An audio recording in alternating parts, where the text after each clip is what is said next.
Hi good morning friends. എൻ്റെ എല്ലാ പ്രിയപ്പെട്ട സുഹൃത്തുക്കൾക്കും സഹകാരി റേസ് പ്ലസിലേക്ക് ഹാർദമായ സ്വാഗതം.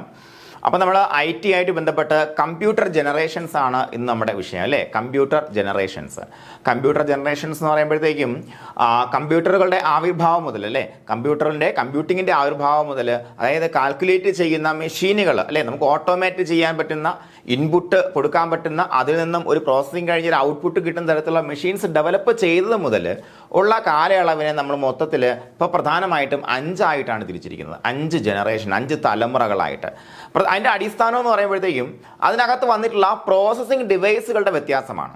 ഓരോ ജനറേഷനിലും വന്നിട്ടുള്ള പ്രോസസ്സിംഗ് ഡിവൈസുകളുടെ വ്യത്യാസം. ജനറേഷൻസ് അല്ലേ, the evolution of computer started in the 16th century അല്ലെ, 16ാം നൂറ്റാണ്ട് മുതലാണ് ശരിക്കും പറഞ്ഞാൽ ഈ കമ്പ്യൂട്ടറിന്റെ എവല്യൂഷൻ സ്റ്റാർട്ട് ചെയ്യുന്നത്. It is distinguished into 5 generations അല്ലേ. ഞാൻ നേരത്തെ പറഞ്ഞു 1, 2, 3, 4, 5 എന്ന നിലയിൽ മൊത്തം 5 തലമുറകളായിട്ട് തിരിച്ചിട്ടുണ്ട്.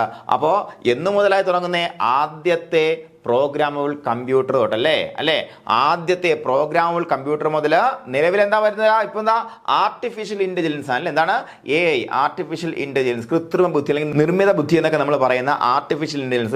ഒരുപാട് ആപ്ലിക്കേഷൻസ് ഇപ്പോൾ ആർട്ടിഫിഷ്യൽ ഇന്റലിജൻസിന്റെ അടിസ്ഥാനത്തിൽ വരുന്നുണ്ട് അല്ലേ. അലക്സ ഒരു AI ടൂളാണ്. അതുപോലെ എന്താണ് നമ്മുടെ ChatGPT, അതുപോലെ ബിങ്ങിന്റെ സെർച്ച് എഞ്ചിൻസ് അല്ലേ, AI ആർട്ടിഫിഷ്യൽ ഇന്റലിജൻസിന്റെ സെർച്ച് എഞ്ചിനുകളുണ്ട്. അപ്പോൾ അങ്ങനെ ഒരുപാട് കൃത്രിമ ബുദ്ധി, നിർമ്മിത ബുദ്ധി, അത് നമ്മളൊരു ചോദ്യം ചോദിച്ചു കഴിഞ്ഞാൽ ആലോചിച്ചിട്ട് ഒരാൾ തരുന്ന മറുപടി പോലെ ഒരു മറുപടി തരാനും, അതുപോലെ നമ്മൾ കൊടുക്കുന്ന ഒരു ലോജിക്കൽ ഓപ്പറേഷൻ ആലോചിച്ച് അതിന് തീരുമാനമെടുത്ത് അത് സോൾവ് ചെയ്യാനും കഴിയുന്ന തരത്തിലുള്ള കാര്യങ്ങളാണ് ഈ വരുന്ന കൃത്രിമ ബുദ്ധി അല്ലെങ്കിൽ നിർമ്മിത ബുദ്ധിയിൽ ഉള്ളത് അല്ലേ. കുറച്ച് ലോജിക്കും കൂടി അവർ അപ്ലൈ ചെയ്യും. ലോജിക്ക് എന്ന് പറയുമ്പോൾ എന്താണ്, നമ്മുടെ ഒരു മനുഷ്യന് മാത്രം ചെയ്യാൻ പറ്റുന്ന തരത്തിൽ. അതായത് പണ്ട് കാലത്ത് നമുക്ക് എന്താണ്, ഞാൻ നേരത്തെ പറഞ്ഞ പോലെ നമ്മളിപ്പോൾ ലോജിക്ക് ഒരു ലാംഗ്വേജ് വെച്ച് എഴുതി കൊടുത്തു, ഒരു ലാംഗ്വേജ് നമ്മൾ ലോജിക്ക് എഴുതി കൊടുത്തു കമ്പ്യൂട്ടറിന്. ആ ലോജിക്ക് അനുസരിച്ച് മാത്രമേ പ്രവർത്തിക്കത്തുള്ളൂ. ആ ലോജിക്കിൽ ഒതുങ്ങാത്ത ഒരു കാര്യത്തിന് ഒരു ഉപായം കണ്ടെത്തി മറ്റൊരു വഴിയിലൂടെ അല്ലേ, നമ്മൾ കൊടുക്കാത്ത അല്ലെങ്കിൽ നമ്മൾ ഡയറക്റ്റ്ലി എഴുതി കൊടുക്കാത്ത ഒരു പ്രോഗ്രാമിനേക്കാൾ വ്യത്യസ്തമായിട്ടുള്ള ഒരു വഴിയിലൂടെ സഞ്ചരിച്ച് നമ്മൾ കൊടുക്കുന്ന പ്രശ്നത്തിന് ഒരു ഉത്തരത്തിലേക്ക് കൊണ്ടുവരാൻ പറ്റുന്ന, അത് നമുക്ക് ചെയ്യാൻ പറ്റില്ലായിരുന്നു അല്ലേ, കമ്പ്യൂട്ടറിന് ചെയ്യാൻ പറ്റില്ലായിരുന്നു, ഇപ്പോഴത് ചെയ്യാൻ പറ്റും. ഈ ചിന്തയ്ക്ക് ബേസിക്കലി തുടക്കമിടുന്ന അലൻ ട്യൂറിംഗ് ആണ്. ട്യൂറിംഗ് ടെസ്റ്റ് നിങ്ങൾ ഒരുപക്ഷെ കേട്ടിട്ടുണ്ടാവും. അലൻ ട്യൂറിംഗ് എന്ന് പറയുന്ന വ്യക്തിയാണ്. അദ്ദേഹമാണ് ആദ്യമായിട്ട് ക്യാൻ മെഷീൻസ് തിങ്ക് എന്ന് പറയുന്ന ഒരു ആശയം മുന്നോട്ട് വെച്ചത്. അതായത് മെഷീനുകൾക്ക് ചിന്തിക്കാൻ കഴിയുമോ എന്നൊരു ആശയം മുന്നോട്ട് വെച്ചത്. ഓക്കെ, അപ്പോൾ നമുക്ക് തുടങ്ങാം. അപ്പോൾ എന്താണ് ജനറേഷൻസ്? ആദ്യമായിട്ട് നമുക്ക് ജനറേഷന്റെ കാലയളവ് നോക്കുക. ആദ്യത്തെ ഫസ്റ്റ് ജനറേഷൻ കമ്പ്യൂട്ടറുകൾ എത്ര, 1940 മുതൽ 1956 അവസാനിക്കുന്നു ഫസ്റ്റ് ജനറേഷൻ കമ്പ്യൂട്ടർ. വിശദമായിട്ട് പഠിക്കാം, എന്നാൽ ഈ ഒരു കാര്യം നിങ്ങൾ എഴുതി വെക്കണം കേട്ടോ. സെക്കൻഡ് ജനറേഷൻ എങ്ങനെ, 56 തുടങ്ങി 63 അവസാനിക്കുന്നു. തേർഡ് ആകുമ്പോൾ എത്ര, 64 തുടങ്ങി 71 അവസാനിക്കുന്നു. ഒരു PYക്ക് വന്നിട്ടുണ്ട് കേട്ടോ, നമ്മുടെ സഹകരണവുമായിട്ട് ബന്ധപ്പെട്ട് വന്ന ഒരു പരീക്ഷയിൽ, അതായത് 2005 DCBയിൽ ഒരു പരീക്ഷയിലാണ് ഈ ചോദ്യം വന്നത്. എന്താണ്, which generation of computers is covered by the period 1964 to 77 എന്നാണ് വന്നിരിക്കുന്നത്. അപ്പോൾ ഇത് ഇവിടെ നിന്നാണ് കിട്ടിയേ, 64, 71 എന്ന പോയിന്റ് എവിടെ നിന്നാണ് കിട്ടിയേ, വേറെ അങ്ങൊന്നും അല്ലടാ, എവിടെയാണ്, NCERT പാഠപുസ്തകത്തിലുള്ള ഒരു അക്കമാണ് ഈ സാധനം 64, 71 എന്നുള്ളത്. പക്ഷെ ഒരു PYക്ക് 2015 PYക്ക് പറയുന്നു 64 മുതൽ 77 വരെ എന്നല്ലേ. പക്ഷെ അതിനകത്ത് നിങ്ങൾ ഓപ്ഷൻസ് നോക്കിക്കഴിഞ്ഞാൽ first, second, fourth and third അല്ലേ. അപ്പോൾ നമുക്ക് നോക്കാം, ഈ ഫോർത്ത് ജനറേഷൻ എന്ന് പറയുമ്പോഴത്തേക്കും there is no end, അതായത് നമുക്കൊരു എൻഡ് പറഞ്ഞിട്ടില്ല. കാരണം ഇപ്പോഴും നമ്മൾ ഉപയോഗിക്കുന്ന പല കമ്പ്യൂട്ടറുകളും ഫോർത്ത് ജനറേഷനിൽ പെടുന്ന കമ്പ്യൂട്ടറുകളാണ്. ഓക്കെ, അപ്പോൾ എന്താണ്, ഇവിടെ നമുക്ക് ആ ഉത്തരത്തിലേക്ക് ഈസിയായിട്ട് എത്താൻ പറ്റുമായിരുന്നു. അതുകൊണ്ടാണ് അത് ക്യാൻസലേഷന് പോകാതിരുന്നത്. 64 തുടങ്ങുന്നു അല്ലേ, അതൊരു വളരെ കൃത്യമായൊരു സൂചകമായിരുന്നു എന്നുള്ളതാണ്. എന്തിന്, തേർഡ് ജനറേഷൻ എന്നൊരു ഓപ്ഷനിലേക്ക് കുട്ടികൾക്ക് ആൻസറിലേക്ക് എത്താനായിട്ട് കേട്ടോ. അപ്പോൾ നോക്കാം, ഫോർത്ത് ജനറേഷൻ എത്ര, 71 മുതൽ പ്രസന്റ് അല്ലേ, ഈ കാലയളവ് വരെ ഇന്ന് വരെ ഇപ്പോഴും നമ്മൾ ഫോർത്ത് ജനറേഷൻ കമ്പ്യൂട്ടറുകൾ ഉപയോഗിക്കുന്നുണ്ട്. ഇനി വരുന്നു fifth generation, present and future അല്ലേ. ഇപ്പോൾ ഉള്ള കാലവും ഇനിയുള്ള കാലവും ഏത്, ഫിഫ്ത്ത് ജനറേഷൻ ഭരിക്കും. ഇനി വരുന്ന പാഠപുസ്തകത്തിൽ പക്ഷേ ഫിഫ്ത്ത് ജനറേഷന് ഒരു കൃത്യമായിട്ടുള്ള ഒരു തുടക്കം ഇടാൻ സാധ്യതയുണ്ട്. കാരണം എന്താ, this is characterized introduction of AI അല്ലേ. എന്താണ്, ആർട്ടിഫിഷ്യൽ ഇന്റലിജൻസിന്റെ ആ ഇൻട്രൊഡക്ഷനോട് കൂടിയാണ് ഈ ഒരു ഫിഫ്ത്ത് ജനറേഷൻ സ്റ്റാർട്ട് ചെയ്യുന്ന രീതിക്ക് വേണമെന്നുണ്ടെങ്കിൽ നമുക്കിവിടെ ഒരു വേരിയേഷൻ കൊണ്ടുവരാൻ പറ്റും. കാര്യം നമ്മളെ പാഠപുസ്തകമൊക്കെ മാറാൻ പോവുകയാണല്ലേ. ആദ്യമായിട്ട് 12ാം ക്ലാസ് വരെ ഒരുമിച്ച് കൊണ്ടുവരുന്ന തരത്തിൽ 12ാം ക്ലാസ് വരെ അതായത് ഹയർ സെക്കൻഡറി ഇല്ലാതെ തന്നെ എന്താണ് ഇതെല്ലാം കൂടെ ഒരുമിച്ച് കൊണ്ടുവരാണ്. നിങ്ങൾ ഒരുപക്ഷെ കേട്ടിട്ടുണ്ടാവും, പാഠപുസ്തകം മാറാൻ പോകും, നമ്മുടെ കരിക്കുലം മാറാൻ പോകുന്നു, നമ്മുടെ പഠന രീതി മാറാൻ പോകുന്നു, 10ാം ക്ലാസ്സിന് പ്രത്യേകിച്ചൊരു എന്തില്ല, ഒരു എക്സാമിനേഷനോ പിന്നെ ഇടയ്ക്ക് ഒരു അഡ്മിഷൻ പ്രോസസ്സൊന്നും ഇല്ല. ആ രീതിക്കാണ് നമ്മുടെ കരിക്കുലം കാര്യങ്ങൾ മാറാൻ പോകുന്നത്. അപ്പോൾ അങ്ങനെ വരുമ്പോഴത്തേക്കും ആദ്യം മാറാൻ പോകുന്ന തൊട്ടടുത്ത പ്രാവശ്യം മാറാൻ പോകുന്ന പുസ്തകം നമ്മുടെ 11ാം ക്ലാസ്സിലെ പുസ്തകമായിരിക്കും കേട്ടോ. കാര്യം എന്താ, ആദ്യം ഒറ്റ സംഖ്യകളാണ് മാറുന്നത് കേട്ടോ, ഒറ്റ സംഖ്യകളാണ് മാറുന്നത്. അത് കഴിഞ്ഞ് ഇരട്ട സംഖ്യകൾ മാറത്തുള്ളൂ, അടുത്ത വർഷം ഇരട്ട സംഖ്യകൾ മാറും.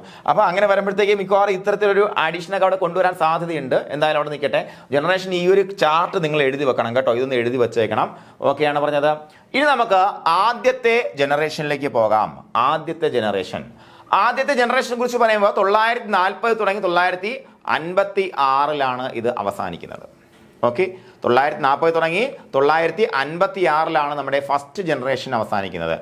ഇതിന്റെ പ്രത്യേകത വാക്വം ട്യൂബുകളായിരുന്നു. എന്താണ് ഇവിടെ സ്വിച്ചിങ് ഡിവൈസുകളായിട്ട് ഉപയോഗിക്കുന്നത്? വാക്വം ട്യൂബുകളാണ്. എന്താ വാക്വം ട്യൂബ് എന്ന് പറഞ്ഞാൽ, ഇപ്പോൾ നമ്മുടെ കമ്പ്യൂട്ടർ എടുത്ത് തുറന്നു കഴിഞ്ഞാൽ CPU സെൻട്രൽ പ്രോസസിങ് യൂണിറ്റ് എന്ന് പറയുന്ന സാധനം എത്ര ഉണ്ടാ? CPU എന്ന് പറഞ്ഞാൽ നമ്മൾ ക്യാബിനല്ലേ ഞാൻ പറയണത്. മിക്കവാറും നമ്മുടെ വീട്ടിൽ നിന്ന് കമ്പ്യൂട്ടറിന്റെ ക്യാബിൻ അത്യാവശ്യം ഉണ്ടാവും അല്ലേ. ലാപ്ടോപ്പ് ആകുമ്പോൾ അതിൻ്റെ അടിയിൽ കുറച്ച് ക്യാബിനും കുറച്ച് കാര്യങ്ങളുണ്ടാവും. അതല്ല, പ്രോസസ്സിങ് നടക്കുന്ന യൂണിറ്റ്, അതിനെയാണ് പ്രോസസർ എന്ന് പറയുന്നത് അല്ലേ. യെസ്, ഒരു കൈയുടെ വെള്ളയിൽ ഒതുങ്ങാൻ പാകത്തിനുള്ള സാധനത്തിലാണ് ഈ പരിപാടിയൊക്കെ നടക്കുന്നത് അല്ലേ. അതാണ് ഇപ്പോഴത്തെ ടെക്നോളജി എന്ന് പറയുന്നത്. അപ്പോൾ പണ്ട് കാലത്ത് ഈ പ്രോസസ്സിങ്ങിന് വേണ്ടി ഉപയോഗിച്ച സ്വിച്ചിങ് ഡിവൈസ് എന്താ? വാക്വം ട്യൂബുകളായിരുന്നു. ഇത്തരത്തിലുള്ള ഗ്ലാസ് വാക്വം ട്യൂബുകളായിരുന്നു. അപ്പോൾ ഇത് വെച്ചിട്ടാണ് പരിപാടി നടത്തിയിരുന്നത്. അപ്പോൾ ഇത് ആരാണ്? ജോൺ ആംബ്രോസ് ഫ്ലെമിംഗ് ആണ് 904 വാക്വം ട്യൂബ് ഇൻട്രൊഡ്യൂസ് ചെയ്യുന്നത്. ഓക്കെ, വാക്വം ട്യൂബ് കണ്ടുപിടിച്ച ആരാടാ?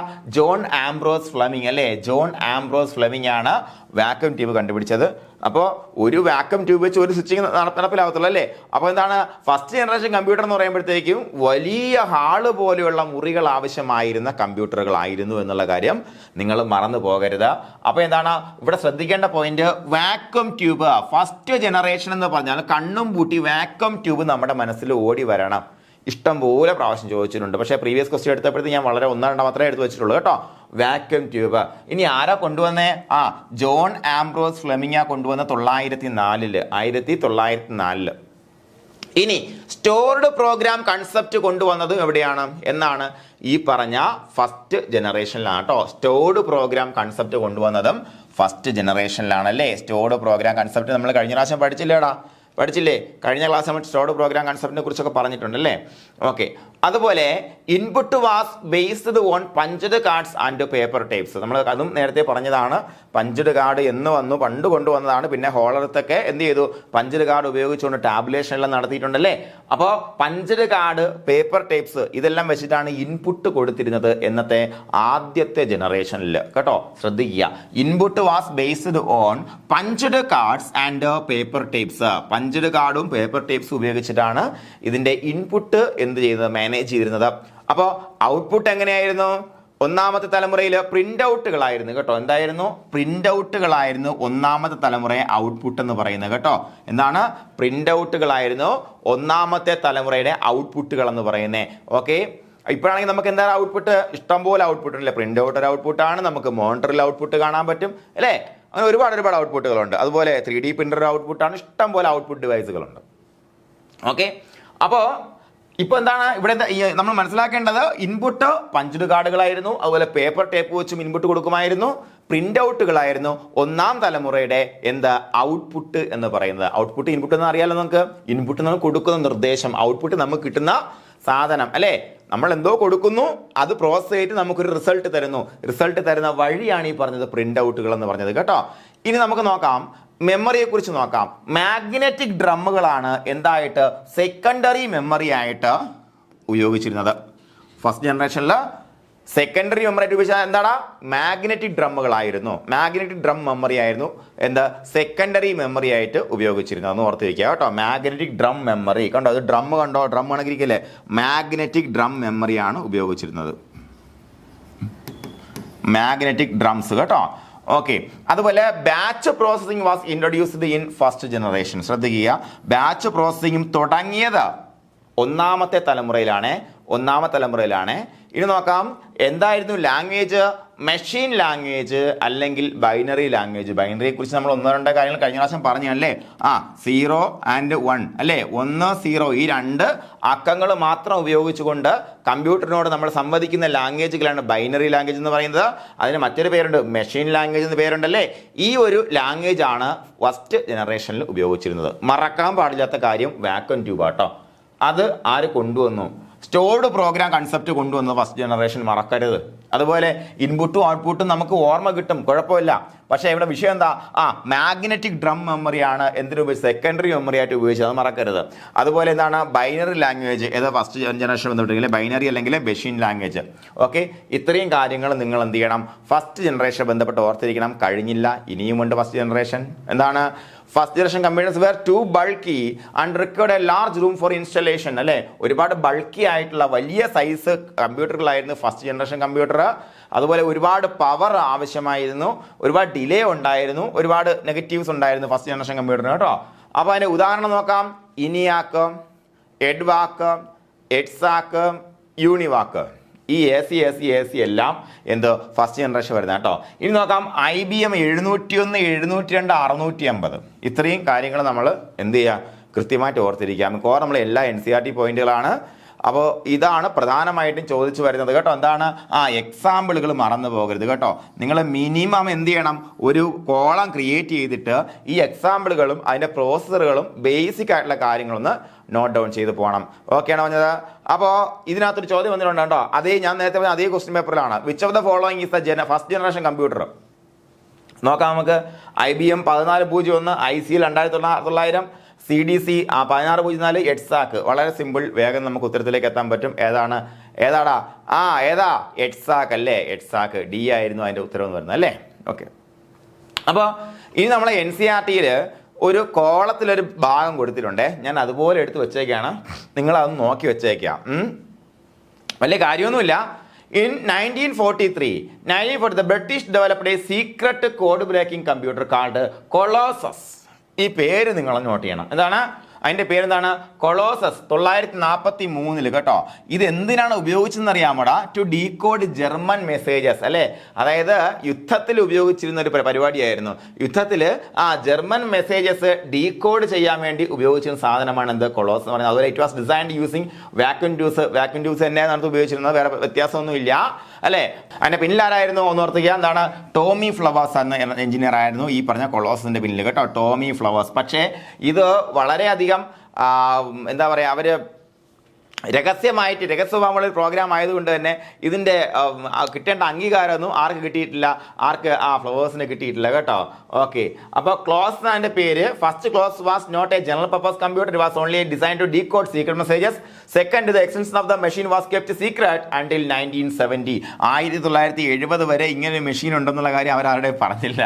ഓക്കെ, അതുകൊണ്ട് തന്നെ അവർക്ക് അതിൻ്റെ അഡ്വാൻസ്മെന്റ്സ് അല്ല ഒന്നും കിട്ടിയില്ല കേട്ടോ. ഓക്കെ ആണ് പറഞ്ഞത്. ഓക്കെ അല്ലേടാ. അപ്പോൾ ഇതൊന്നും നിങ്ങൾ നോക്കി വെച്ചേക്കണം. 943 ബ്രിട്ടീഷിലാണ് അല്ലെ, ബ്രിട്ടനിലാണ് ഈ സംഭവം. ഇത് കൊളോസ് ആണ് ഈ മെഷീൻ്റെ പേര്. ഈ മെഷീൻ എന്തിന്? ജർമ്മൻ മെസ്സേജുകൾ ഡീകോഡ് ചെയ്യാൻ വേണ്ടി ഉപയോഗിച്ചിരുന്ന സംഗതിയാണ്. 970 രഹസ്യ സ്വഭാവത്തിലുള്ളതായത്. ടോമി ഫ്ലവേഴ്സ് എന്ന് പറഞ്ഞ എഞ്ചിനീയർ അതിൻ്റെ പിന്നിൽ. ഇത്രയും പോയിന്റ്സ് നിങ്ങളൊന്ന് നോട്ട് ചെയ്ത് വെച്ചേക്കാം കേട്ടോ. ഇനിയിപ്പോൾ എങ്ങാനും ഈ NCERT ബുക്ക് എടുത്ത് വയ്ക്കുമ്പോഴത്തേക്കും ഇത് പഠിച്ചാലോ എന്ന് വിചാരിച്ചിട്ട് ഈ ക്വസ്റ്റ്യൻ മേക്കർ എടുത്ത് ഇട്ടാൽ നല്ലൊരു ക്വസ്റ്റ്യൻ ആണല്ലേ. ഓക്കെ, ഇനി നമുക്ക് സെക്കൻഡ് ജനറേഷൻ നോക്കാം. രണ്ടാം തലമുറ നോക്കടാ. എന്നാണ്? 956 മുതൽ 963 വരെ അല്ലേ. 956 മുതൽ 963 വരെ. എന്താ സുപ്രധാനമായ വ്യത്യാസം? Vacuum tubes are being replaced by transistors. Wonder child of electronics അല്ലെങ്കിൽ the miracle baby of electronics എന്നെല്ലാം അറിയപ്പെടുന്ന സാധനമാണ് എന്താ? ട്രാൻസിസ്റ്ററുകൾ കേട്ടോ. ട്രാൻസിസ്റ്ററുകൾ. അപ്പോൾ ഈ ട്രാൻസിസ്റ്റർ എന്ന് പറഞ്ഞ ഒരു സാധനത്തിൻ്റെ കണ്ടുപിടുത്തമാണ് ഏറ്റവും കൂടുതൽ വ്യത്യാസം ഇലക്ട്രോണിക്സ് മേഖലയെ കൊണ്ടുവന്നത്. അതിനു മുന്നേ ഉണ്ടായിരുന്ന ഇലക്ട്രോണിക് ഡിവൈസുകളെല്ലാം അതിൻ്റെ എല്ലാം കോംപ്ലക്സിറ്റി റീപ്ലേസ് ചെയ്തുകൊണ്ട് ട്രാൻസിസ്റ്റർ വരികയാണ്. അതുകൊണ്ട് തന്നെ ട്രാൻസിസ്റ്ററിനെ മിറാക്കിൾ ബേബി ഓഫ് ഇലക്ട്രോണിക്സ് എന്നും വണ്ടർ ചൈൽഡ് അല്ലെ, അത്ഭുത ശിശു, ഇലക്ട്രോണിക്സിലെ അത്ഭുത ശിശു എന്നും അറിയപ്പെടുന്നു. ആര്? ട്രാൻസിസ്റ്റർ. ഓക്കെ, ഇതാരാ കൊണ്ടുവരുന്നത്? ആരാണ്? John Bardeen, Walter Brattain and William Shockley. ചിലപ്പോൾ ഇതിനകത്ത് വില്യം ഷോക്ക്ലി മാത്രമേ ഓപ്ഷനിൽ കാണത്തുള്ളൂ കേട്ടോ, അത് നിങ്ങൾ എഴുതിക്കോണം. 947 ഇന്ത്യക്ക് സ്വാതന്ത്ര്യം കിട്ടിയ വർഷത്തിലാണ് എന്ത്? വണ്ടർ ചൈൽഡ് ഓഫ് ഇലക്ട്രോണിക്സും പിറന്നു വീണത്. ഇന്ത്യക്ക് സ്വാതന്ത്ര്യം കിട്ടിയ 947 വണ്ടർ ചൈൽഡ് ഓഫ് ഇലക്ട്രോണിക്സ് എന്നറിയപ്പെടുന്ന ആരടാ? പറ, ആരാണ്? ട്രാൻസിസ്റ്റർ അല്ലേ, ട്രാൻസിസ്റ്റർ പിറന്നു വീണത്. ഓക്കെയാണ് പറഞ്ഞത്. അപ്പോൾ 947 കണ്ടുപിടിച്ചു, ഇത് കമ്പ്യൂട്ടറിംഗിൽ കൊണ്ടുവന്നു. 956 മുതൽ രണ്ടാമത്തെ ജനറേഷൻ ആരംഭിച്ചു. എന്താ? വാക്വം ട്യൂബ്സ് ആർ റീപ്ലേസ്ഡ് അല്ലേ. ഇത് ബെൽ ലബോറട്ടറീസിലാണ് ഇതിന്റെ ഈ കണ്ടുപിടുത്തം നടത്തിയത്. എന്താണ്? ബെൽ ലബോറട്ടറീസിലാണ് ട്രാൻസിസ്റ്ററുകളെ കണ്ടുപിടുത്തം നടത്തിയത് കേട്ടോ. ബെൽ ലബോറട്ടറീസ് ഇവരാണ് ഇതിനകത്ത് പ്രധാനമായിട്ട് പങ്കുവച്ച ആരൊക്കെയാണ്? ബാർഡീൻ, അതുപോലെ ബ്രാറ്റൈൻ, അതുപോലെ ഷോക്ക്ലി, ഇത്രയും പേരാണ് ഇതിന്റെ കണ്ടുപിടുത്തത്തിൽ സുപ്രധാനമായി പങ്കുവഹിച്ചത് കേട്ടോ. ഇനി നമുക്ക് concept of programming language. Programming language എന്ന് പറയുന്ന കൺസെപ്റ്റ് കൊണ്ടുവന്നത് എവിടെയാണ്? സെക്കൻഡ് ജനറേഷനിലാണ്. എന്താണ്? Programming language. നേരത്തെ എന്ത് ലാംഗ്വേജാണ് ഉപയോഗിച്ചിരുന്നത്? മെഷീൻ ലാംഗ്വേജ് അല്ലെങ്കിൽ ബൈനറി ലാംഗ്വേജ് അല്ലേ. മെഷീൻ ലാംഗ്വേജ് അതേപോലെ ഇന്റർപ്രറ്റ് ചെയ്ത് നമ്മൾ എന്ത് ചെയ്യുന്നു? നമ്മൾ കോഡ് എഴുതി കൊടുക്കുകയാണ് ചെയ്യുന്നുണ്ടായിരുന്നത്. പക്ഷേ ഇപ്പോൾ എന്താണ്? പ്രോഗ്രാമിംഗ് ലാംഗ്വേജ് എന്ന് പറയുന്ന കൺസെപ്റ്റ് കൊണ്ടുവന്ന രണ്ടാമത്തെ തലമുറയിലാണ് കേട്ടോ. ഇതാണ് രണ്ടാമത്തെ തലമുറ. മറന്നുപോലെ കേട്ടോ മക്കളെ, മറന്നുപോലെ. അതുപോലെ magnetic core memory, primary memory ഉണ്ട്, സെക്കൻഡറി മെമ്മറി ഉണ്ട്. ഇവിടെ നോക്കുക, പ്രൈമറി സ്റ്റോറേജിനെ കുറിച്ചും പറയുന്നു, സെക്കൻഡറി സ്റ്റോറേജിനെ കുറിച്ചും പറയുന്നു. നേരത്തെ ഫസ്റ്റ് ജനറേഷനിൽ നമ്മൾ പ്രൈമറി മെമ്മറി ഡിവൈസ് ഏതായിരുന്നു? മാഗ്നറ്റിക് ഡ്രംസ് ആയിരുന്നു അല്ലേ. എന്തായിരുന്നു? മാഗ്നറ്റിക് ഡ്രംസ് ആയിരുന്നു. മാഗ്നറ്റിക് ഡ്രംസ് എന്തോ മാറ്റിക്കൊണ്ട് മാഗ്നറ്റിക് കോർ മെമ്മറി വരുന്നു. അതുപോലെ മാഗ്നറ്റിക് ഡിസ്ക് മെമ്മറികളും കൊണ്ടുവരികയാണ്. അപ്പൊ നോക്ക്, ഇവിടെ ഈ കോർ ഡിസ്ക് രണ്ട് കാര്യങ്ങളുണ്ട് അല്ലേ. ഈ കോർ എന്ത്? Primary storage. കോർ എന്ന് പറഞ്ഞ വാക്ക് അടിസ്ഥാനമല്ലേടാ. കോർ എന്ന് പറഞ്ഞാൽ അതിന്റെ ഉത്ഭാഗമല്ലേ കോർ എന്ന് പറയുന്നേ അല്ലേ. അപ്പൊ എന്താ? പ്രൈമറി സ്റ്റോറേജിന് കോർ ഉപയോഗിച്ചു എന്നുള്ള കോഡ് വെച്ച് നമ്മൾ പഠിച്ചിരിക്കണം. ഓക്കെ, പ്രൈമറി സ്റ്റോറേജിന് കോർ ഉപയോഗിച്ചു. ഡിസ്ക് എന്ന് പറയുമ്പോൾ നമ്മൾ CD ഓർത്താൽ മതി. CD അല്ലേ, അത് സെക്കൻഡറി സ്റ്റോറേജ്. അത് വേണമെങ്കിൽ ഊരി മാറ്റാം. ഇത്രയും ഓർത്ത് വെച്ചാൽ മതി. അപ്പം മാഗ്നറ്റിക് കോറും മാഗ്നറ്റിക് ഡിസ്കും തമ്മിൽ മാറിപ്പോകരുത്. പ്രൈമറി സ്റ്റോറേജ് ഡിവൈസ് എന്ന് പറഞ്ഞാൽ മാഗ്നറ്റിക് കോർ മെമ്മറിയാണ്. അതുപോലെ സെക്കൻഡറി സ്റ്റോറേജ് ഡിവൈസ് എന്ന് പറഞ്ഞാൽ എന്താണ്? രണ്ടാം ജനറേഷനിലാണ് മാഗ്നറ്റിക് ഡിസ്ക് മെമ്മറിയാണ് കേട്ടോ മക്കളെ. മറന്നു പോകരുത്, മാറിപ്പോകരുത് കേട്ടോ. സെക്കൻഡ് ജനറേഷൻ കമ്പ്യൂട്ടർ കണ്ടോ? അതാ ഇവിടെ ഇരിപ്പുണ്ട് കേട്ടോ, കമ്പ്യൂട്ടർ ഇരിപ്പുണ്ട്. ഓക്കെ, അതുപോലെ ഈ രണ്ട് കാര്യം ഓർത്തിരിക്കുക. അതുപോലെ വണ്ടർ ചൈൽഡ് ഓഫ് ഇലക്ട്രോണിക്സ് എന്നറിയപ്പെടുന്നത് ആരാണ്? എന്താണ്? ട്രാൻസിസ്റ്റർ ആണല്ലേ. ട്രാൻസിസ്റ്റർ ആരാ കണ്ടുപിടിച്ചത്? John Bardeen, Walter Brattain and William Shockley. 947 ഇന്ത്യക്ക് സ്വാതന്ത്ര്യം കിട്ടിയ വർഷത്തിലാണ് മക്കളെ എന്ത്? വണ്ടർ ചൈൽഡ് പിറന്നു വീണത്. ഓക്കെ, ഇത് മറക്കല്ലോ, മറക്കരുത് കേട്ടോ. ഓക്കെ, അതുപോലെ കൺസെപ്റ്റ് ഓഫ് പ്രോഗ്രാമിംഗ് ലാംഗ്വേജ് കൊണ്ടുവന്നതും രണ്ടാമത്തെ തലമുറയിലാണ്. പ്രോഗ്രാമിംഗ് ലാംഗ്വേജ് മറ്റൊന്നാണ് സ്റ്റോർഡ് പ്രോഗ്രാം കൺസെപ്റ്റാ. മനസ്സിലായോ? ഇതിന് സമാനം വരുന്ന സ്റ്റോർഡ് പ്രോഗ്രാം കൺസെപ്റ്റ് ആണ് ഫസ്റ്റ് ജനറേഷനിൽ വന്നത്. ഇവിടെ എന്താണ്? പ്രോഗ്രാമിംഗ് ലാംഗ്വേജിന്റെ കൺസെപ്റ്റ് കൊണ്ടുവന്ന ഏതാണ്? സെക്കൻഡ് ജനറേഷനിലാണ്. ഓക്കെ, ഇനി കോറും ഡിസ്ക് മാറിപ്പോവോ? മാഗ്നറ്റിക് കോർ മെമ്മറി സെക്കൻഡ് ജനറേഷനിലെ എന്തായിരുന്നു? കോറാകുമ്പോഴത്തേക്ക് എന്ത്? പ്രൈമറി അല്ലേ. സെക്കൻഡറി മെമ്മറി എന്താണ്? Disk memory. ഓക്കെ, മറക്കൂലല്ലോ. ഇനി മറക്കല്ലേട്ടാ. ഓക്കെ, ഇനി നമുക്ക് നോക്കാം 956 മുതൽ 63 വരെ അല്ലേ. In second generation computers moved from cryptic binary language to symbolic or assembly language അല്ലേ. സിംബോളിക് അസംബ്ലി ലാംഗ്വേജുകളിലേക്ക് ട്രാൻസ്ഫർമേഷൻ നടത്തി എന്നുള്ളതാണ്. എന്താ ഫസ്റ്റ് ജനറേഷൻ നമ്മൾ എന്താ ഉപയോഗിച്ചത്? ബൈനറി ലാംഗ്വേജ് അല്ലേ. 0 1 0 1 0 1 എന്ന് തുടങ്ങുന്ന ബൈനറി ലാംഗ്വേജ് നമ്മൾ ഉപയോഗിക്കുന്നത്. ഇവിടെ വന്നപ്പോൾ എന്താണ്? സിംബോളിക് ആയിട്ടുള്ള അസംബ്ലി ലാംഗ്വേജുകളിലേക്ക് ഒരു ട്രാൻസിഷൻ ഉണ്ടാകും എന്നുള്ളതാണ് മനസ്സിലാക്കേണ്ടത്. അതുപോലെ എന്താണ്? First computer made by using transistor. ഇത് ഓർത്ത് വെച്ചാൽ ചോദിച്ചിട്ടുണ്ടോ? ട്രാഡിയാക്ക ആദ്യമല്ലേ ട്രാൻസിസ്റ്റർ ഉപയോഗിച്ച് നിർമ്മിച്ച ആദ്യത്തെ കമ്പ്യൂട്ടർ എന്താണ്? ട്രാഡിയാക്ക്. ആ പേര് തന്നെ ട്രാൻസിസ്റ്റർ വെച്ചുള്ള കമ്പ്യൂട്ടർ ട്രാഡിയാക്ക് അല്ലേ. ട്രാഡിയാക്ക് എന്താണ്? ട്രാൻസിസ്റ്റർ വെച്ച കമ്പ്യൂട്ടർ എന്താണ്? ട്രാഡിയാക്ക്. ഇനി മറക്കാതെ ട്രാൻസിസ്റ്റർ ഉപയോഗിച്ച് നിർമ്മിച്ച ആദ്യത്തെ കമ്പ്യൂട്ടർ എന്താണ്? ഒന്ന് ഉറച്ചു പറഞ്ഞേ, ട്രാഡിയാക്ക്. മറക്കല്ലേ. അതുപോലെ ഹൈ ലെവൽ ലാംഗ്വേജസ് ഇൻട്രൊഡ്യൂസ് ചെയ്തത് ഏതാണ്? രണ്ടാമത്തെ ജനറേഷനിലാണ് ഹൈ ലെവൽ ലാംഗ്വേജ്. അപ്പോൾ ചോദിക്കും എല്ലാ ഹൈ ലെവൽ ലാംഗ്വേജും ആണോ? അല്ല കേട്ടോ. ഹൈ ലെവൽ ലാംഗ്വേജ് ഇൻട്രൊഡ്യൂസ് ചെയ്ത് രണ്ടാം ജനറേഷനിലാണ്. മനസ്സിലായോ? ഹൈ ലെവൽ ലാംഗ്വേജ് ഇൻട്രൊഡ്യൂസ് ചെയ്ത് രണ്ടാം ജനറേഷൻ. അതായത് ഉദാഹരണം എന്താണ്? ഫോർട്രാനും കോബോളും. ഫോർട്രാൻ ചോദിച്ചിട്ടുണ്ട്. ഫോർമുല ട്രാൻസ്ലേഷൻ എന്നാണ് ഫോർട്രാന്റെ ഫുൾ ഫോം കേട്ടോ. എന്താണ്? Formula translation. എന്താ മക്കളെ? ഫോർമുല ട്രാൻസ്ലേഷൻ എന്നാണ് എന്തിന്റെ ഫോർമുലയുടെ ഫോർട്രാന്റെ ഫുൾ ഫോം വരുന്നത് കേട്ടോ. അപ്പൊ കോബോളിന്റെ ഫുൾ ഫോം എന്താണ്? കോമൺ ബിസിനസ് ഓറിയന്റഡ് ലാംഗ്വേജ് അല്ലേ? എന്താണ്? Common business oriented language. മറന്നു പോലെ എഴുതി വെച്ചോണേ. കോമൺ ബിസിനസ് ഓറിയന്റഡ് ലാംഗ്വേജ് കേട്ടോ. കോബോളിന്റെ ഫുൾ ഫോം. എന്തായാലും ഞാൻ എഴുതി സമയം കളയുന്നില്ല. അപ്പോൾ ഫോർട്രാൻ ചോദിച്ചിട്ടുണ്ട്, കോബോൾ വേണമെങ്കിൽ ചോദിക്കാം കേട്ടോ. കോമൺ ബിസിനസ് ഓറിയന്റഡ് ലാംഗ്വേജ് ആണ് കോബോൾ എന്ന് പറഞ്ഞാൽ. ഹൈ ലെവൽ ലാംഗ്വേജസ് ഇൻട്രൊഡ്യൂസ് ചെയ്യുന്നത് എവിടെയാണ്? സെക്കൻഡ് ജനറേഷൻ, രണ്ടാമത്തെ തലമുറയിലാണ് ഹൈ ലെവൽ ലാംഗ്വേജസ് ഇൻട്രൊഡ്യൂസ് ചെയ്യുന്നത്. കണ്ടോ, ഫോർട്രാൻ അതേ പരീക്ഷയിൽ ചോദിച്ചാണ്. ഒറ്റ ക്വസ്റ്റ്യൻ ചുമ്മാ നിർത്തി വെച്ചാൽ കേട്ടോ. ആ ക്വസ്റ്റ്യൻ ഫോർട്രാൻ സ്റ്റാൻഡ്സ് ഫോർ എന്താണ്? Formula translation, formula translation, formula translation അല്ലേ? ഓക്കെ ആണ്. അതുപോലെ ഉദാഹരണങ്ങൾ നോക്കിക്കൊണ്ട് പോകാം. എന്താണ്? Example IBM 1401, IBM 1620, IBM 7000, CDC 1604, CDC 3600, PDP-1, Honeywell 400, Atlas mark 3. ഇതെല്ലാം ഒന്ന് നോക്കി വെച്ചേ പറ്റുള്ളൂ കേട്ടോ. ഇത് കാണാതെ പഠിച്ചേ പറ്റത്തുള്ളൂ. നിങ്ങൾ ഒരു ചാർട്ട് ഉണ്ടാക്കിയിട്ട് എക്സാമ്പിൾ എഴുതി വെക്കണം. ഒന്നാമത്തെ രണ്ടാമത്തെ ജനറേഷൻ്റെ എക്സാമ്പിൾ വളരെ വളരെ ഇമ്പോർട്ടൻ്റ് ആണ് കേട്ടോ. ഓക്കെയാണ് ചോദിച്ചത്? പറഞ്ഞ ഓക്കെ അല്ലേടാ? ഓക്കെയാണ്. അപ്പോൾ ഇവിടെ നിങ്ങൾ ഓർത്തിരിക്കേണ്ടത് ഹൈ ലെവൽ ലാംഗ്വേജ് ഇൻട്രൊഡ്യൂസ് ചെയ്ത വർഷമല്ലടാ, ഏത് ജനറേഷൻ ചോദിക്കാൻ വേണമെന്നുണ്ടെങ്കിൽ അങ്ങനെ ചോദിച്ചിട്ടുണ്ട്. സെക്കൻഡ് ജനറേഷൻ ഇൻട്രൊഡ്യൂസ് ചെയ്യുക കേട്ടോ. അപ്പോൾ first computer made by using transistor, TRADIC ആണ് നമ്മുടെ ട്രാൻസിസ്റ്റർ ഉപയോഗിച്ച് നിർമ്മിച്ച ആദ്യത്തെ കമ്പ്യൂട്ടർ എന്ന് പറയുന്നത്. അപ്പോൾ സെക്കൻഡ് ജനറേഷൻ ഒന്നുകൂടെ നോക്കിപ്പോലെ ഒന്ന് നോക്കാം, ഉറപ്പിച്ചിട്ട് പോകാം. ഓക്കെ. വാക്വം ട്യൂബ്സ് റീപ്ലേസ് ചെയ്യുന്നു അല്ലേ? ബെൽ ലബോറട്ടറിയിൽ എന്തിനെ ഉൽപ്പാദിപ്പിക്കുന്നു? ട്രാൻസിസ്റ്റർ കണ്ടുപിടിച്ചു. ആര്?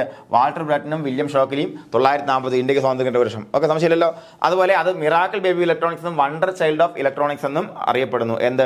ട്രാൻസിസ്റ്റർ അല്ലേ? കാരണം അത്രയ്ക്ക് വലിയ വ്യത്യാസം ഇലക്ട്രോണിക്സിന്റെ ഫീൽഡിൽ കൊണ്ടുവന്ന കണ്ടുപിടുത്തമാണ് ട്രാൻസിസ്റ്ററിന്റെ കണ്ടുപിടുത്തം. അതുപോലെ നോക്കാം, കൺസെപ്റ്റ് ഓഫ് പ്രോഗ്രാമിംഗ് ലാംഗ്വേജ് കൊണ്ടുവന്ന എവിടെയാണ്? ഈ വർഷത്തിലാണ്, ഈ പറഞ്ഞ നമ്മുടെ രണ്ടാമത്തെ ജനറേഷനിലാണ്.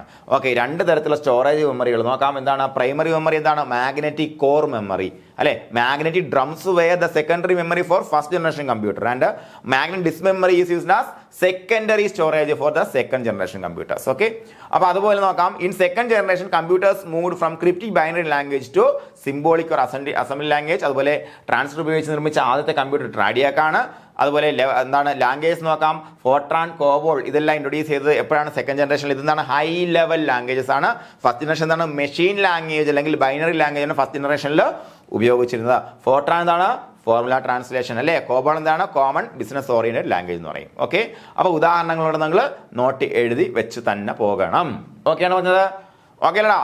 ഇനി നമുക്ക് നോക്കാം തേർഡ് ജനറേഷൻ, മൂന്നാമത്തെ തലമുറ. 964 തുടങ്ങി 971 വരെ, 971 വരെ ആ ഒരു പഴയ പ്രീവിയസ് ക്വസ്റ്റ്യൻ പ്രകാരം എങ്ങനെ വരുവാടാ? ഞാൻ കണ്ടില്ല ഞങ്ങൾ. അതായത് 977 വരെ എന്നാണ് കൊടുത്തിരിക്കുന്നത് അല്ലേ? അപ്പൊ നോക്കാം, ഇവിടെ എന്താ ചെയ്തത്? IC ചിപ്പുകൾ എന്ന് പറയുന്ന സാധനം അല്ലേ? IC ചിപ്പുകൾ എന്ന് പറയുന്ന സാധനം.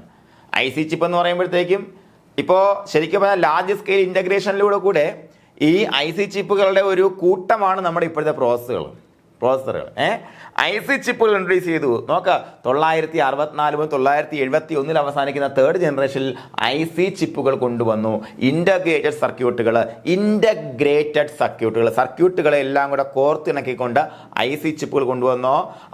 തേർഡ് ജനറേഷനിലെ പ്രത്യേകത എടുത്തെടുത്ത് ചോദിക്കുന്നുണ്ട്. IC ചിപ്പ് കൊണ്ടുവന്ന ഏത് ജനറേഷൻ? അല്ലെങ്കിൽ തേർഡ് ജനറേഷനിൽ എന്താണ് വന്നത്? IC ചിപ്പ് നോക്കാം. IC chip are developed by Jack കിൽബിയാണ് IC ചിപ്പ് ഡെവലപ്പ് ചെയ്തല്ലേ? കണ്ടുപിടിച്ച ആരാണ്? Jack Kilby. പ്രീവിയസ് ക്വസ്റ്റ്യൻ ആണ് കേട്ടോ, ഓർത്ത് വെച്ചോണേ. ജാക്ക് കിൽബിയാണ് IC ചിപ്പ് കണ്ടുപിടിച്ചത്. ഇതും പ്രീവിയസ് ക്വസ്റ്റ്യൻ ആണ്. First computer manufactured using IC chip, ഇതും ചോദിച്ചിട്ടുണ്ട്. IBM 360. എന്താണ്?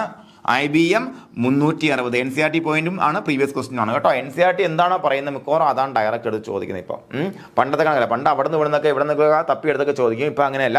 NCERT പുസ്തകത്തിൽ എന്താ ഉള്ളത് നോക്കും, അതുപോലെ SCERT പുസ്തകത്തിൽ എന്താ ഉള്ളത് നോക്കും, അതെടുത്ത് ചോദ്യം ഇടും. ഓക്കെ. അപ്പോൾ ഇൻ്റഗ്രേറ്റഡ് സർക്യൂട്ട് വന്നോ മൂന്നാമത്തെ തലമുറയിൽ അല്ലേ? അപ്പോൾ അത് വന്നതിന് ശേഷം എന്താണ് ശരിക്കും പറഞ്ഞാൽ പ്രോസസ്സിങ് അതിലേക്ക് മാറി. കണ്ടോ, ഇത്രയേ ഉള്ളൂ. തേർഡ് ജനറേഷനിലെ ചിപ്പ് എന്ന് പറയുമ്പോൾ ഇത്രയേ ഉള്ളൂ. ഇതിനകത്താണ് പ്രോസസ്സിങ് നടന്നുകൊണ്ടിരുന്നത്. ഓക്കെ. അപ്പോൾ IC ചിപ്പ് വന്നു. IC ചിപ്പ് എന്ന് പറയുമ്പോഴത്തേക്കും ട്രാൻസിസ്റ്ററുമായിട്ട് വ്യത്യാസമുള്ള ട്രാൻസിസ്റ്റർ എല്ലാം കൂടെ കൂടി ചേർത്ത സംഗതി ഇൻ്റഗ്രേറ്റഡ് സർക്യൂട്ടായി പറയുന്നത് കേട്ടോ. ഇതിൻ്റെ എല്ലാം ബേസിക് എന്താണ്? ട്രാൻസിസ്റ്ററും കപ്പാസിറ്ററും ഇതൊക്കെയാണ്. ഓക്കെ. അപ്പോൾ നോക്കാം, ഇൻ്റഗ്രേറ്റഡ് സർക്യൂട്ട് IC ചിപ്പ് ആരാ കണ്ടുപിടിച്ചേ?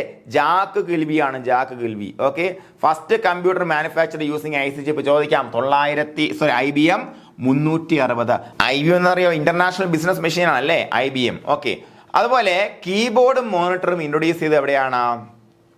തേർഡ് ജനറേഷനിലാണ്. എന്താണ്? കീബോർഡും മോണിറ്ററും. അവിടെ നമുക്ക് മൗസ് ഇല്ല കേട്ടോ, മൗസിന്റെ പരിപാടി തുടങ്ങിയിട്ടില്ല. കീബോർഡിൽ കൂടെ നമ്മൾ ഇൻപുട്ട് കൊടുക്കും, മോണിറ്ററിൽ നമുക്ക് ഔട്ട്പുട്ടും കാണാൻ പറ്റും അല്ലേ? പണ്ടത്തെ സിനിമയിലൊക്കെ നമുക്ക് ഇതേപോലുള്ള കമ്പ്യൂട്ടറുകളൊക്കെ കാണാമായിരുന്നു, വലിയ TV പോലത്തെ കമ്പ്യൂട്ടർ ഇതുപോലെ ഇങ്ങനെ അല്ലേ? നമ്മളേക്ക് ഇതാണ് വലിയ കമ്പ്യൂട്ടർ, മീൻസ് ഈ TV ആണ് കമ്പ്യൂട്ടർ നമ്മൾ വിചാരിക്കുന്നത്. ഓക്കെ, അപ്പോൾ എന്താണ്? കീബോർഡും മോണിറ്ററും കൊണ്ടുവന്ന എവിടെയാ? തേർഡ് ജനറേഷൻ കമ്പ്യൂട്ടറാണ്, മറന്നുപോലെ കേട്ടോ. അതുപോലെ ഹൈ ലെവൽ ലാംഗ്വേജ്, അതായത് ഹൈ ലെവൽ ലാംഗ്വേജ് ഇൻട്രൊഡ്യൂസ് ചെയ്ത സെക്കൻഡ് ജനറേഷനാണ്. പക്ഷെ ബേസിക് എന്നാ വന്നത്? ബേസിക് സെക്കൻഡ് അല്ല, തേർഡ് ജനറേഷനിലാണ് ബേസിക് വന്നത്. ഓക്കെ, എന്താ ബേസിക്കിന്റെ ഫുൾ ഫോം? ബിഗിനേഴ്സ് ആൾ പർപ്പസ് സിംബോളിക് ഇൻസ്ട്രക്ഷൻ കോഡ് അല്ലേ? Beginners, B for beginners, all purpose അല്ലേ? ആൾ പർപ്പസ് സിംബോളിക് ഇൻസ്ട്രക്ഷൻ കോഡ് അല്ലേ? ഇത്രയേ ഉള്ളൂ. കണ്ടോ എന്താണ്? ഇതൊരു വളരെയധികം എന്താണ് ഹൈ ലെവൽ ലാംഗ്വേജ് ആണ് അല്ലേ? സിംബോളിക് ഇൻസ്ട്രക്ഷൻ കോഡാണ്. ഇത് ഓർത്ത് വെച്ചാൽ എന്താണ്?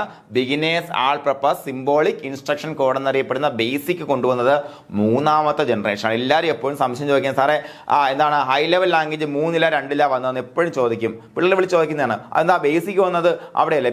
ബേസിക് ഹൈ ലെവൽ ലാംഗ്വേജ് അല്ലേ എന്ന് ചോദിക്കും. ആണ്, പക്ഷേ ബേസിക് വന്നതാണ് എന്ന് തേർഡ് ജനറേഷനില്ല. പക്ഷേ ഹൈ ലെവൽ ലാംഗ്വേജ് ഇൻട്രൊഡ്യൂസ് ചെയ്ത സെക്കൻഡ് ജനറേഷൻ. മറക്കല്ലോ കേട്ടോ, മറന്നു പോലെ.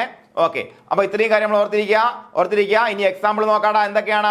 IBM 360 അല്ലേ? IBM 360, IBM 370, PDP 6, PDP 8 and PDP 11, Honeywell 6000, ICL 2900.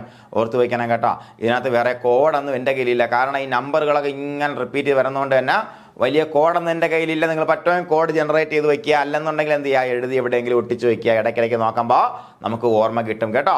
അപ്പോൾ ഞാൻ ഈ ചരിച്ചിട്ടേക്കുന്നറിയാം, ഈ സാധനങ്ങളെല്ലാം NCERT-യിലുള്ളതാട്ടോ. ഈ ചരിച്ചിട്ടേക്കുന്ന സാധനങ്ങൾ NCERT-യുള്ള എക്സാമ്പിളാണ്. ബാക്കി അല്ലാത്ത എക്സാമ്പിൾ IBM 360, IBM 370 നിങ്ങൾ മറന്നു പോകരുത് കേട്ടോ. ഓക്കെയാണ് പറഞ്ഞത്? ഓക്കെ അല്ലേടാ? ഇനി നമുക്ക് തേർഡ് ജനറേഷൻ ഒന്നുകൂടെ നോക്കാം. തേർഡ് ജനറേഷൻ സെക്കൻഡിൽ നിങ്ങൾ ഈ ചരിച്ചിട്ടോ മറക്കല്ലേട്ടാ. ഇത് NCERT-യിലുള്ളതാ. ഈ IBM 1401, IBM 1620 എവിടെയാണ്? NCERT പോലുള്ള പോയിന്റാണ് ഈ ചരിച്ചിട്ടേക്കുന്നത് കേട്ടോ. ഇത് എന്തൊക്കെ പഠിച്ചില്ലെങ്കിൽ ഇത് പഠിക്കാൻ മറക്കരുത്, ഇത് പഠിച്ചിരിക്കണം കേട്ടാ.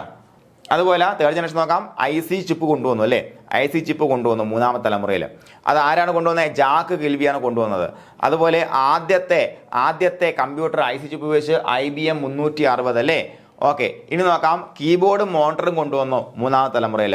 അതുപോലെ ഹൈ ലെവൽ ബേസിക് ലാംഗ്വേജ് ആയിട്ടുള്ള ബേസിക് വന്നത് ഒന്നാണ് തേർഡ് ജനറേഷൻ ആണ്. ബിഗിനേഴ്സ് ആൾ പർപ്പസ് സിംബോളിക് ഇൻസ്ട്രക്ഷൻ കോഡ് അല്ലേ?